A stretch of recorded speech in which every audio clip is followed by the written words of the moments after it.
मणि उज्जैनी में एक समय अकाल पड़ा। खेत सूख गए, नदियां सूखने लगीं और प्रजा भूख प्यास से व्याकुल हो उठी। लोग महल आकर राजा विक्रम से प्रार्थना करने लगे, हे राजन, आप ही हमारे रक्षक हैं, कोई उपाय कीजिए।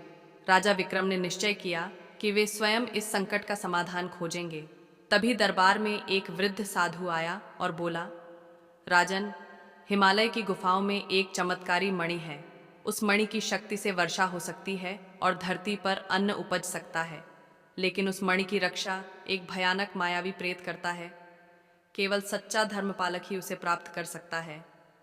विक्रम तुरंत यात्रा पर निकल पड़े। घने जंगलों, पहाड़ों और नदियों को पार करते हुए वे हिमालय की गुफाओं तक पहुंचे। जैसे ही वे अंदर गए, चारों ओर अंधकार छा गया। अचानक एक तेज गर्जना हुई और एक विशालकाय प्रेत प्रकट हुआ। उसकी आंखें अंगारों की तरह लाल थीं और हाथों में अग्नि की ज्वाला थी। प्रेत गर्जा, विक्रम, यदि तुम मणि चाहते हो तो तुम्हें 3 प्रश्नों का उत्तर देना होगा। यदि उत्तर सही हुए तो मणि तुम्हारी होगी, अन्यथा तुम्हें यहीं सदा के लिए बंदी बना लूंगा। राजा निडर होकर बोले, पूछो, मैं सत्य और धर्म के अनुसार उत्तर दूंगा। पहला प्रश्न था, राजा के लिए सबसे बड़ा कर्तव्य क्या है? विक्रम ने उत्तर दिया, राजा का सबसे बड़ा कर्तव्य है प्रजा की रक्षा और न्याय करना।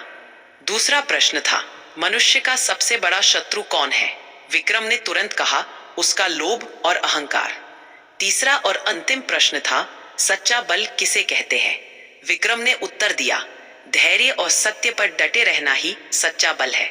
प्रेत उनकी बात सुनकर शांत हो गया और बोला, तुम सच्चे धर्मराज हो, यह मणि तुम्हें भी शोभा देती है। इतना कहते ही वह प्रेत गायब हो गया और सामने एक दिव्य रत्न चमक उठा। राजा विक्रम ने वह मणि उठाई और उज्जैनी लौट आए। जैसे ही मणि को महल में रखा गया, आकाश में बादल घिराए और वर्षा होने लगी। सूखे खेतों में हरियाली लौट आई, नदियां बहने लगी और प्रजा प्रसन्न होकर राजा विक्रम की जय